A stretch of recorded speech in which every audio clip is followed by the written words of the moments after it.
ஏறியிருக்க விலைவாசி இதையெல்லாம் மறைக்கின்ற வகையில் புது புது திட்டங்களையெல்லாம் அறிவிக்கிறார் நம்ம முதலமைச்சர். இனி இல்லந்தோறும் கேள்வி கேட்க போகிறாங்களாம். உங்கள் கனவு என்ன சொல்லுங்கள், நிறைவேற்றுங்க. ஏற்கனவே சொன்னதை நிறைவேற்றல. இப்போ அவங்களுடைய கனவு என்னன்னா, மீண்டும் முதலமைச்சராக அண்ணன் எடப்பாடியார் அம்மாவுடைய ஆட்சி அமைய வேண்டும் என்பதுதான். எப்போ திமுக வீட்டுக்கு போகும், இந்த முதலமைச்சர் எப்போ வீட்டுக்கு போகுன்றது தான் கனவு தின்றான் அவங்க கனவு. வேற ஒரு கனவு இல்லை. ஏன்னா இந்த மாதிரி ஏமாற்றி மக்களை ஏமாற்றி கொண்டு இருக்கிற இந்த அரசு கடைசி நேரத்தில் மாணவ செல்வங்களுக்கு இன்னைக்கு மடிக்கணி கொடுக்குறாங்க. எல்லாமே பார்த்தீங்கன்னா தேர்தலை நோக்கியே களப்பணியாற்றி கொண்டு இருக்கிறாங்க. இப்போ எதிர்கட்சியாக இருக்கும்போது 5000 ரூபா அறிவிக்கணும்னு சொன்னார் நம்ம முதலமைச்சர். எதிர்கட்சி தலைவராக இருக்கும்போது 2500 ரூபா கொரோனா காலத்தில் கொடுக்கும்போது, அப்போ கொடுக்கும்போது பொங்கலுக்கு கொடுக்கும்போதே அன்றைக்கி முதலமைச்சர் அண்ணன் எடப்பாடியார் மனமு 2500 ரூபா கொடுத்தாரு. அதுவாக கொரோனா காலத்தில் 1000 2000 ரூபா கொடுத்தார். எல்லா மக்களுக்கும் பொருளாதாரத்தில் ரொம்ப சிக்கலில் இருக்காங்க. விலையில்லா பொருட்கள் கொடுத்தும் கூட அவங்களுக்கு ஏதாவது பணம் செலவுக்கு தேவைப்படும் அப்படின்னு சொல்லி கொடுத்தார்.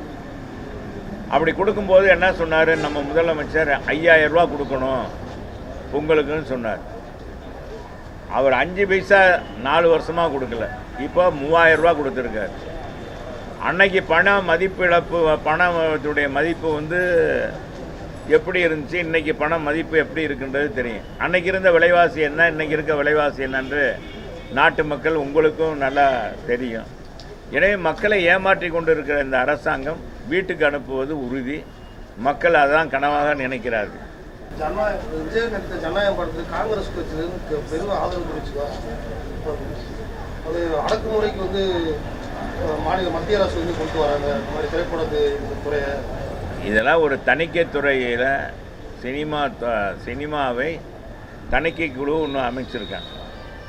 அதில் நடிகர் ஜீவா கூட சொல்லியிருக்கார், 48 கட்டுகள் ஜிப்சி படம் 48 இடங்களில் எனக்கு தணிக்கை குழு, இந்த மத்திய தணிக்கை குழு கட் பண்ணியது. முதல்ல பாதிக்கப்பட்டவன் நான் தான். அன்றைக்கி எனக்கு யாரும் குரல் கொடுக்கல. இன்றைக்கி இப்படி குரல் கொடுக்குறாங்க. எல்லாம் தேர்தலை கருத்தில் கொண்டு தான். ரெண்டாவது, திமுக கூட்டணியில் இருக்கிற கட்சி காங்கிரஸே இன்றைக்கி அதை முன்னின்று இன்றைக்கி எதிர்க்கிறாங்க.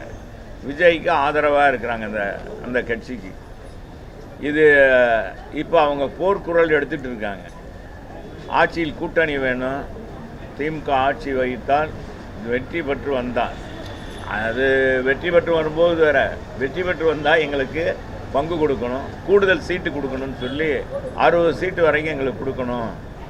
நாங்கள் இன்னும் எதிர்க்க உங்களுக்கு லாலி பாடிக்கிட்டே இருக்க முடியாது அப்படின்னு சொல்லியிருக்காங்க. 1,25,00,000 மனங்களை வென்ற தந்தி டிவி யூடியூப் சேனல். தவிர்க்க முடியாத தம்ப்நெயில்ஸ், கலக்கலான கான்டென்ட்ஸ். நீங்களும் இந்த குடும்பத்தில் இணைய இப்பவே சப்ஸ்கிரைப் பண்ணுங்க. அசுரபலம் கொண்ட எங்கள் டிஜிட்டல் கரங்களில் உங்கள் விளம்பரங்களை சேர்க்க வாட்ஸ்அப் பண்ணுங்க. 8939888378. Email advttanditv@dttv.in.